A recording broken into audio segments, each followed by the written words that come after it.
പറ മോളെ, uncle suicide ചെയ്ത് തന്നെയാണോ? ആവാൻ വഴിയില്ല. എന്താ ഉണ്ടായത്?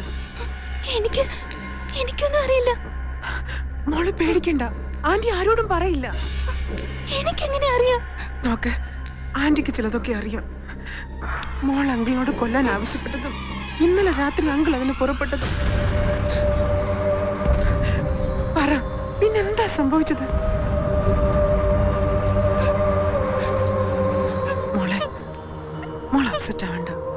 ആന്റിക്ക് മാത്രമേ അറിയൂ. ആന്റിയോട് മാത്രമേ അങ്കിള് പറഞ്ഞിട്ടുള്ളൂ. വാ ഇരിക്ക്.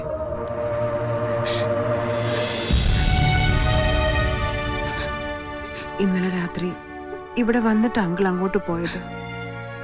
നല്ല ഫോമിലാ കയറി വന്നത്. ആ സമയത്ത് വന്നതിന് ആന്റി കുറെ വഴക്ക് പറഞ്ഞു, എന്നിട്ടും പോയില്ല. ഞാൻ പൊയ്ക്കോളാം ശാലിനി. ചിലപ്പോ ഈ രാത്രി കഴിഞ്ഞാൽ എനിക്കിങ്ങനെ ഇവിടെ കയറി വരാൻ കഴിഞ്ഞില്ല എന്ന് വരും. അതുകൊണ്ട് ഇപ്പൊ കുറച്ചു നേരം നീ എന്നെ സഹിച്ചേ പറ്റൂ. ഈ ആനിമൽ അങ്കിളിനെ നീ മനസ്സിലാക്കി കൊടുത്തോളൂ. ഇവിടെ ഒരു നാറികളും മനസ്സിലാക്കിയിട്ടില്ല. ഉണ്ടോടി പേടിത്തൂറി പെണ്ണെ? ഞാൻ ഇന്ന് വരെ നിന്റെ ദേഹത്ത് തൊട്ടിട്ടുണ്ടോ? അനാവശ്യമായിട്ടൊരു വാക്ക് പറഞ്ഞിട്ടുണ്ടോ?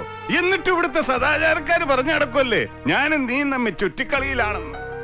നിനക്കതിൽ വിഷമമുണ്ടോടി മോളെ? എന്റെ അങ്കിളെ, നമുക്ക് നാളെ സംസാരിക്കാം. ഇപ്പൊ പോ. ഇല്ലില്ല, ഇന്ന് തന്നെ സംസാരിക്കണം. ഇന്നത്തെ രാത്രിക്ക് ഒരു പ്രത്യേകതയുണ്ട്. ഇന്ന് രാത്രി ഞാൻ ഒരുത്തനെ കൊല്ലാൻ പോവാ. ഭ്രാന്ത് പറയാതെ എണ്ണീറ്റ് പോയേ. ആനിമലങ്ങൾ പറയണതും ഭ്രാന്ത്, ആനിമലങ്ങൾ കാട്ടി കൂട്ടണതും ഭ്രാന്ത്. അതാണല്ലോ പതിവ്. എന്നാ കേട്ടോ, ഇതാ ഭ്രാന്തിന്റെ ക്ലൈമാക്സ്.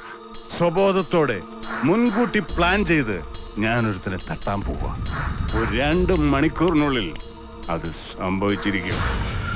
ഇതിപ്പോ എന്തിനാ നിന്നോട് പറയണമെന്ന് വെച്ചാ, ചിലപ്പോ സത്യങ്ങൾ ബോധ്യപ്പെടുത്താൻ എനിക്ക് പിന്നെ സമയം കിട്ടിയില്ല എന്ന് വരും. അപ്പോ ഒരു സാക്ഷി വേണം. അതാണ് നീ. എല്ലാവരുടെയും മുമ്പിൽ മാനുവൽ കോമാളിയല്ലേ? പെമ്പർനോത്തി അമേരിക്കയിൽ നിന്ന് അയച്ചിരുന്ന കാശ് കൊണ്ട് പുട്ടടിച്ച് കിടക്കുന്ന ഏമ്പോക്കി. പക്ഷെ നിനക്കറിയോ, അവളുടെ ഒരു ചില്ലിക്കാശ് പോലും ഞാൻ ഇതുവരെ ബാങ്കിൽ നിന്ന് എടുത്തിട്ടില്ല.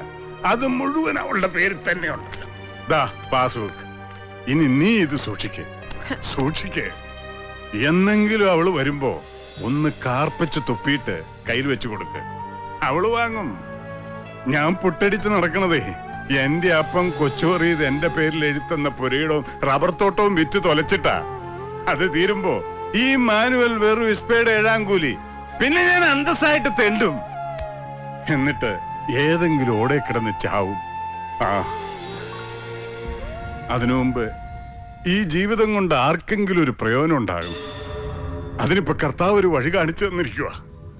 എന്റെ നിധിമോക്ക് വേണ്ടി ഇന്ന് ഞാനത് ചെയ്യും. ആദ്യം അവള് പറഞ്ഞപ്പോ ഞാൻ തമാശയായിട്ട് എടുത്തോളൂ. പിന്നെ തോന്നി അവള് പറഞ്ഞതിൽ കാര്യമുണ്ട്. അവക്ക് സ്വസ്ഥമായിട്ട് ജീവിക്കണമെങ്കിൽ അവൻ ചത്തേ പറ്റൂ. ഒരാളെ കൊല്ലാൻ എന്നെ കൊണ്ട് പറ്റുമോ എന്നൊന്നും എനിക്ക് അറിഞ്ഞുകൂടാ ശാലിനി. ചിലപ്പോ എന്റെ കൈ വിറയ്ക്കും. എന്നാലും ഞാനത് ചെയ്യും. എന്നിട്ട് മാന്യമായി ജയിലിൽ പോയി കിടക്കും എന്റെ മോക്ക് വേണ്ടി. അവളുടെ വിചാരം ഞാനൊരു ബോറനാണെന്നാ. ആയിക്കോട്ടെ, അവൾ അങ്ങനെ തന്നെ വിചാരിച്ചോട്ടെ. ഒരു മോളെ പോലെ എനിക്ക് അവളെ ഇഷ്ടമാണെന്ന് അവൾ ഒരിക്കലും അറിയണ്ട. അറിഞ്ഞാൽ ചിലപ്പോ അവക്ക് സങ്കടമായാലോ.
കണ്ണ് മിസ്സിംഗ് ആണ്. എങ്ങാനും പോലീസിനെ ഏൽക്കിട്ടേ തീർന്നു, നമ്മളും കൊടുങ്ങും. സൂയിസൈഡ് ആണെന്ന് കരുതിയിട്ടാ അവർ എവിഡൻസ് ഒന്നും തിരയാഞ്ഞത്. എങ്ങനെയെങ്കിലും കണ്ണ് തിരിച്ചിട്ടണം. അത് അവിടെ തന്നെ വെച്ചില്ലെങ്കിൽ അപ്പൂപ്പൻ അറിയും. പിന്നെ ആകെ പ്രോബ്ലം ആവും. എന്താ ചെയ്യാതി? ആ ബിൽഡിങ്ങിന്റെ അവിടെ എവിടെയെങ്കിലും തന്നെ വീണ് കാണും. നമുക്കൊന്ന് പോയി സെർച്ച് ചെയ്യാം.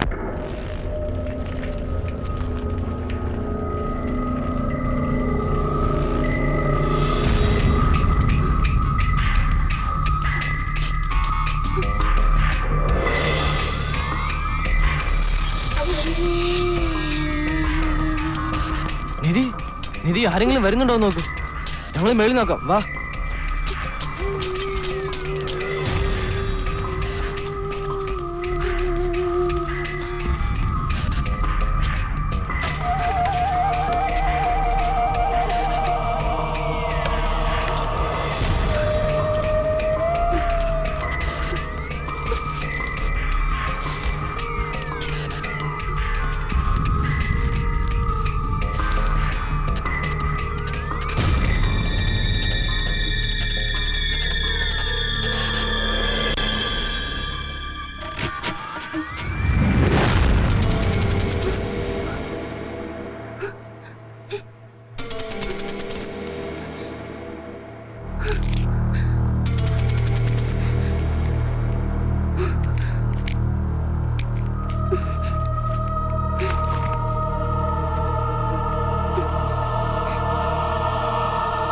നിധി, എന്താ?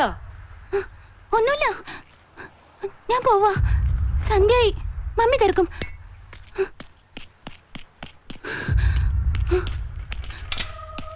നിധി,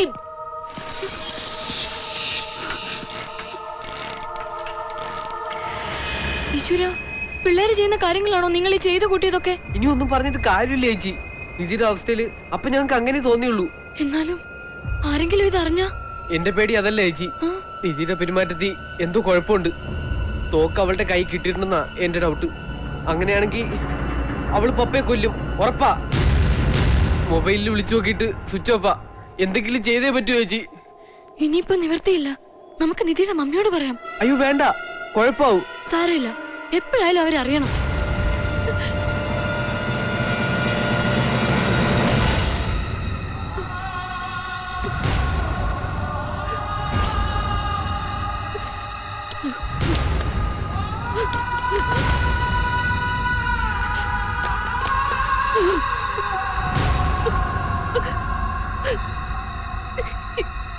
എന്റെ മോള്,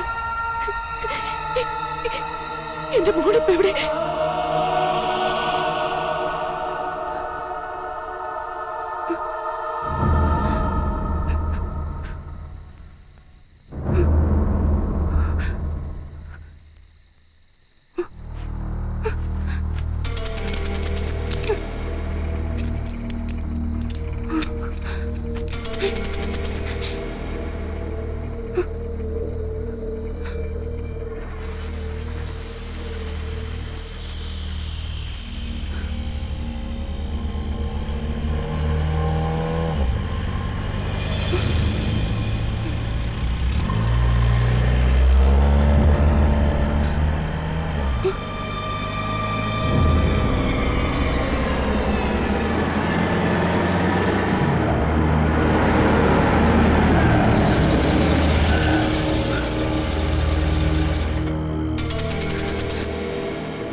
Oh!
ആ